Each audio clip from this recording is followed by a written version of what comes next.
আসসালামু আলাইকুম ওয়া রাহমাতুল্লাহি ওয়া বারাকাতুহু।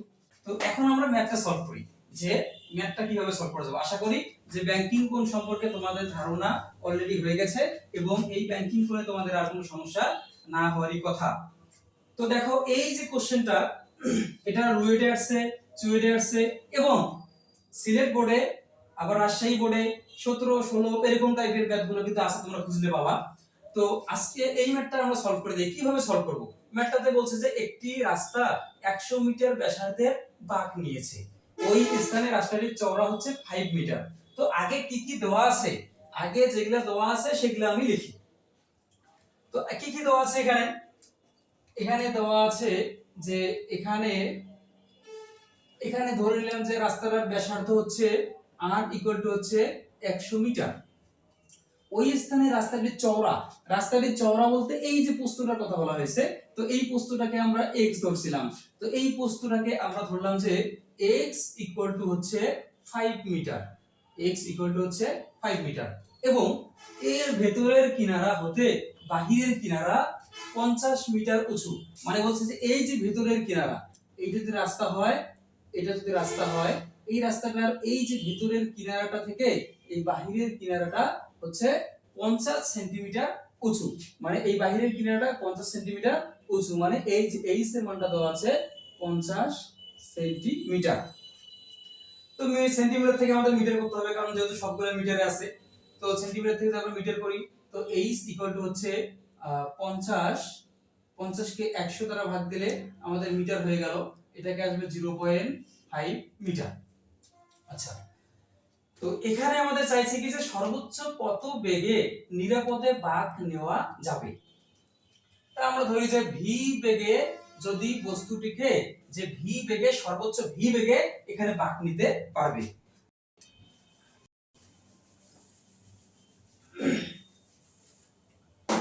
তো আমরা লিখতে পারি যে tan থিটা ইকুয়াল টু হচ্ছে sin থিটা ইকুয়াল টু হচ্ছে h ভাগ x, এটা আমরা ধরতে পারি।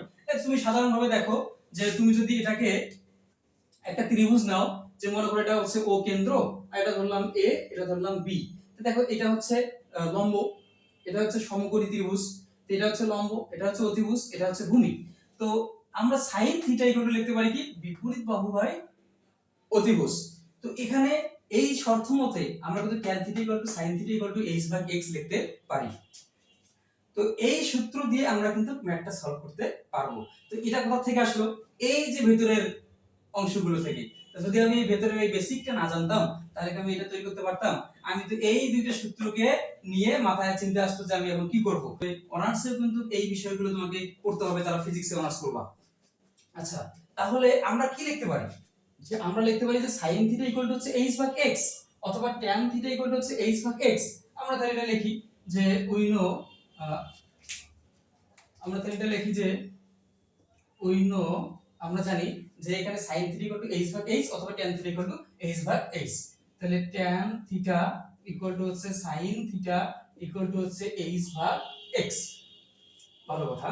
তো এইখানে tan থিটাকে আমরা আবার কি লিখতে পারি, tan থিটাকে কি লেখা যায়, আমরা যদি এই সূত্রটাকে ইউজ করি, যে এই যে সূত্রটা, এই সূত্রটাকে আমরা কি জানো করছিলাম এদিকে, যে tan থিটা ইকুয়াল টু হচ্ছে v স্কয়ার ভাগ r g। এখন এই সূত্রটা tan থিটা ইকুয়াল টু আমরা এটা লিখতে পারি। সো এইখানে আমরা লিখতে পারি ওইটা, যে এই tan এর মান যেহেতু এটা, তো আমরা লিখতে পারি যে v স্কয়ার, যে v হচ্ছে এই ডিভাইডেড। তো আমাদের বের করা লাগবে v এর মানটা। সো v টাকে আমরা এদিকে রাখি, এখানে r গুণন করব, r গুণন যে v square x equal to হচ্ছে h r g।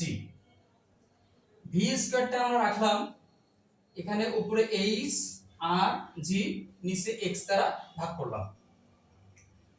এখন এখানে স্কয়ার আছে, ওইদিকে গেলে কি হবে, রুট হয়ে যাবে। স্কয়ারটা সমান ওইদিকে গেলে রুট হয়ে যায়। তো v ইকুয়াল টু আমরা লিখতে পারি যে root over h r g divided by হচ্ছে x। তো এখানে মানগুলো বসে দেই, মানগুলো হচ্ছে কি রুট ওভারটা দিলাম, h এর মানটা হচ্ছে 0.5, তারপরে গুণন হচ্ছে আর এর মানটা হচ্ছে 100, গুণন হচ্ছে জি এর মানটা হচ্ছে জি এর মানটা দেই না, জি হচ্ছে 9.8 মিটার সেকেন্ড ইনভার্স 2, জি হচ্ছে 9.8 আর এক্স এর মানটা হচ্ছে 5। তো এটাকে ক্যালকুলেশন করলে 899 মিটার, এই যে এটাই হচ্ছে আমাদের বেগের মানটা। তার মানে সর্বোচ্চ এই বেগে ওই রাস্তাটি বাঁক নিতে পারবে। তো এই ছিল আমাদের রুয়েট এবং চুয়েটের এই ম্যাথের সমাধান। তো আমরা ব্যাংকিং কোণ সম্পর্কে জানলাম, ব্যাংকিং কোণের আরো অনেকগুলো বিষয় যেখানে ভেতরে ছিল সেই বেসিকগুলো সম্পর্কে জানলাম, এবং অনেকগুলো রাশিমালা বা সূত্র প্রতিপাদন করলাম বা জানলাম। তো আশা করি যে এই টাইপের ম্যাথগুলোতে আর সমস্যা না হওয়ারই কথা, এবং এটা অনেক গুরুত্বপূর্ণ একটা স্টেপ, যে এটা কিন্তু এইচএসসি একাডেমিকের জন্য প্লাস ইঞ্জিনিয়ার ভার্সিটি যেখানেই বড় না কেন এই টাইপের ম্যাথগুলো কিন্তু অনেকাংশে আসে, এবং এগুলা এক্সামিনাররা কেন জানি এটাকে দিতে পছন্দ করে। তো আমরা ইনশাআল্লাহ এখান থেকে যে কোনো কোশ্চেন আসলে দিতে পারবো। তো সকলের সুস্বাস্থ্য কামনা করে আমি আমার আজকের এই ক্লাস এখানে শেষ করছি। আল্লাহ হাফেজ, আসসালামু আলাইকুম।